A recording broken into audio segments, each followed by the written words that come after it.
क्या पीएम मोदी और पंडित नेहरू एक जैसे नेता हैं? अक्सर आपने कांग्रेस के लीडर्स को यह कहते हुए सुना होगा कि मोदी जी पंडित नेहरू को पसंद नहीं करते हैं, उनकी विचारधारा उनसे मेल नहीं खाती है और हमेशा उनके बारे में बुरा ही बोलते हैं। फिर कांग्रेस के लीडर्स पीएम मोदी के अगेंस्ट कुछ बोलते हैं और बीजेपी और कांग्रेस में तनातनी बढ़ जाती है। इन सब के बावजूद कई लोग और राजनीतिक विशेषज्ञ ऐसे भी हैं जिन्हें पीएम मोदी में पंडित नेहरू की छवि नजर आती है। तो आइए आज हम इसे ढूंढने का प्रयास करते हैं कि पीएम मोदी और पंडित नेहरू में कौन कौन सी 5 समानताएं हैं और 5वां सबसे कमाल का है। पहला, अपनी अपनी पार्टी का चुनावी चेहरा। कांग्रेस का पहला अगर कोई बड़ा चुनावी चेहरा था तो वह थे पंडित नेहरू। कांग्रेस पार्टी उनके नाम और उनके काम दोनों का इस्तेमाल आज भी वोट बटोरने के लिए करती है। उस समय जम्मू एंड कश्मीर से लेकर तमिलनाडु तक पंडित नेहरू के समर्थक और प्रशंसक मौजूद थे, जिसका फायदा पार्टी को आज़ादी के बाद लगभग सभी इलेक्शन में होता रहा। नेहरू जी की लोकप्रियता का अंदाजा आप इस बात से लगा सकते हैं कि 1952, 1957 और 1962 के लोकसभा इलेक्शन के साथ साथ सभी राज्यों के विधानसभा चुनावों में भी कांग्रेस पार्टी की ही सरकार बनी थी, केरल को सिर्फ छोड़ दिया जाए तो। ठीक इसी नीति पर भाजपा भी निकल पड़ी है। आज नरेंद्र मोदी के नाम और चेहरे का इस्तेमाल लोकसभा के साथ साथ सभी विधानसभा के चुनावों में किया जाता है। ओडिशा, आंध्र प्रदेश के साथ साथ पिछले साल हुए मध्य प्रदेश, राजस्थान और छत्तीसगढ़ में मिली भाजपा की बम्पर जीत इसका सबूत है और आगे आने वाले विधानसभा चुनावों में भी इसी रणनीति का उपयोग किया जाएगा। दूसरा है विदेश नीति पर अपनी अपनी छाप। नेहरू जी की पहचान एक वर्ल्ड लीडर के रूप में होती थी और उनका जो व्यक्तिगत सोच था वह उनके सरकार के विदेश नीतियों में भी दिखती थी। चाहे उस समय भारत के पड़ोसियों के साथ अच्छे रिश्ते हों या फिर शांति और स्थिरता का दुनिया को संदेश, सार्क और नैम जैसे वैश्विक संगठन इसका प्रमाण है। कई जानकार तो ये भी कहते हैं कि उस समय हकीकत में सरकार के विदेश मंत्री नेहरू ही थे। कुछ ऐसा ही हाल मोदी सरकार का भी है।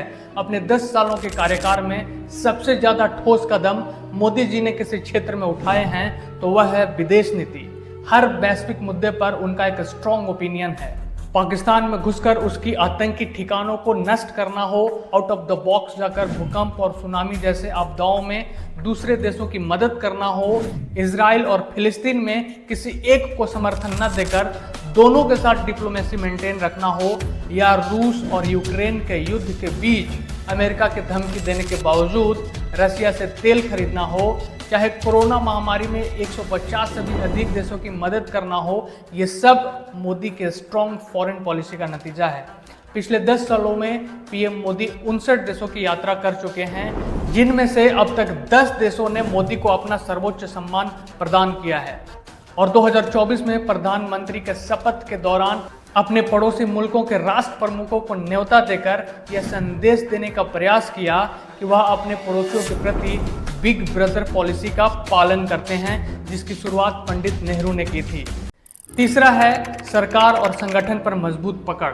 नेहरू के आगे कांग्रेस के सभी नेता फीके नजर आते थे। इस पार्टी में उनका सिक्का चलता था। पंडित नेहरू जब तक जीवित रहे तब तक उनके नेतृत्व पर न कोई सवाल उठा और न ही किसी ने उन्हें चुनौती देने की हिम्मत जुटाई। सरकार में भी उनकी बहुत ही मजबूत पकड़ बनी रही। मोदी भी बीजेपी में इसी राह पर आगे बढ़ रहे हैं। 2014 में नरेंद्र मोदी को जब एनडीए का चेहरा बनाया गया था तो किसी ने यह नहीं सोचा था कि अकेले भाजपा पूर्ण बहुमत का आंकड़ा छू पाएगी। लेकिन 2019 में जब बीजेपी 2014 से भी ज्यादा सीटें लेकर आई तब यह तय हो गया कि नरेंद्र मोदी बीजेपी के सबसे लोकप्रिय नेता हैं। This is the biggest electoral victory in the last 4 decades. That's a big victory for the Bharatiya Janata Party and now they're getting set for a big party. और एक बार फिर से 2024 में मोदी जी के नेतृत्व में एनडीए अपना सरकार बनाने में सफल रही। आज पार्टी के हर बड़े फैसले पर मोदी की मुहर होती है, जो उनके बढ़ते कद की तरफ इशारा करता है। मोदी को चुनौती देने वाला अभी उस पार्टी में कोई नहीं दिखाई दे रहा है। चौथा है नेहरू का आधुनिक भारत और मोदी का आत्मनिर्भर और डिजिटल इंडिया। आधुनिक भारत का निर्माता नेहरू जी को कहा जाता है क्योंकि उन्होंने देश को औद्योगिक विकास के रास्ते पर ले जाने के लिए वो सारे कार्य किए जो एक देश के लीडर को करना चाहिए। उन्होंने गांवों को विकास के मुख्य धारा में भी जोड़ने का कार्य किया।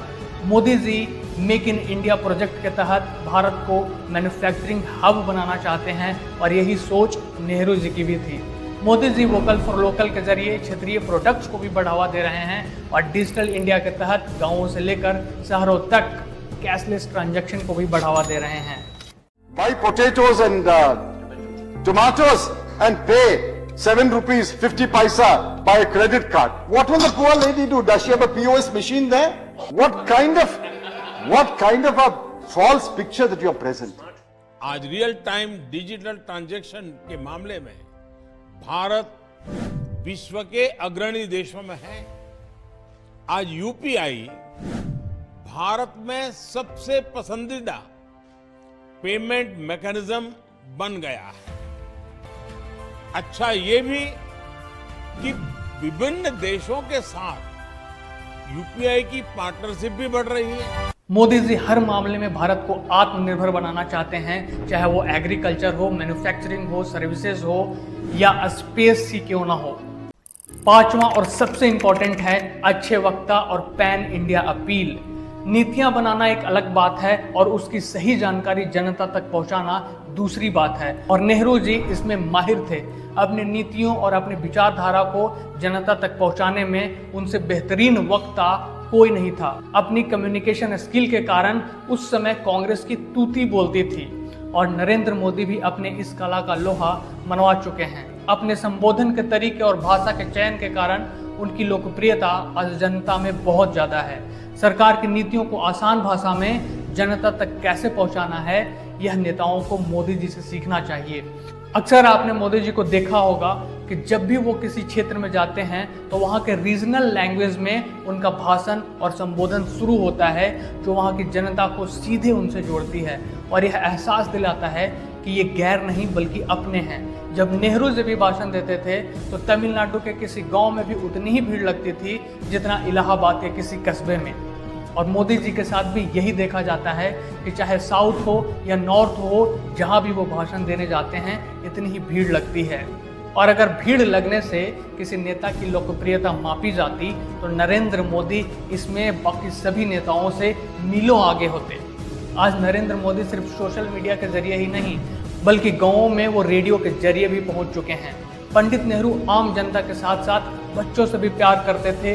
उनके व्यवहार कुशलता के कारण उन्हें चाचा नेहरू कहा जाता था। और आपने मोदी जी को भी देखा होगा कि जब भी वो किसी कार्यक्रम में हिस्सा लेते हैं तो बच्चों के साथ तस्वीर और सेल्फी जरूर लेते हैं और वह आम जनता को भी उतना ही प्यार और सम्मान देते हैं। आपने संसद भवन के मजदूरों और राम मंदिर में लगे मजदूरों को सम्मानित करते हुए उन्हें जरूर देखा होगा। यह ऐसे गुण हैं जो किसी भी नेता को जनता के बीच बहुत ही लोकप्रिय बना देते हैं। नेहरू जी और मोदी जी में ये दोनों गुण विद्यमान थे। इसके अलावा कुछ और भी ऐसे गुण हैं जो दोनों ही नेताओं में एक समान देखे जाते हैं, जैसे संसद भवन को प्राथमिकता देना और संसद में होने वाली बहस को गंभीरता से लेना। नेहरू जी संसद को लोकतंत्र का मंदिर कहते थे, तो वर्तमान समय में नरेंद्र मोदी जब पहली बार प्रधानमंत्री बनकर संसद जाते हैं तो सबसे पहले उसी मंदिर के सीढ़ियों पर अपना माथा टेकते हैं और अपने पहले संबोधन में संसद में वो कहते हैं कि हम बहुमत की नहीं बल्कि विश्वास की सरकार चलाना चाहते हैं। जरूरत पड़ने पर मोदी जी ने देश को नया संसद भवन भी दिया। मुझे पता है कि इन सभी समानताओं के बावजूद कुछ और भी पॉइंट हैं जो हमने मिस कर दिए। अगर आपको पता है तो कमेंट में ज़रूर बताइएगा। आपको वीडियो कैसा लगा ये भी हमें कमेंट सेक्शन में बताइएगा। Thank you so much. जय हिंद।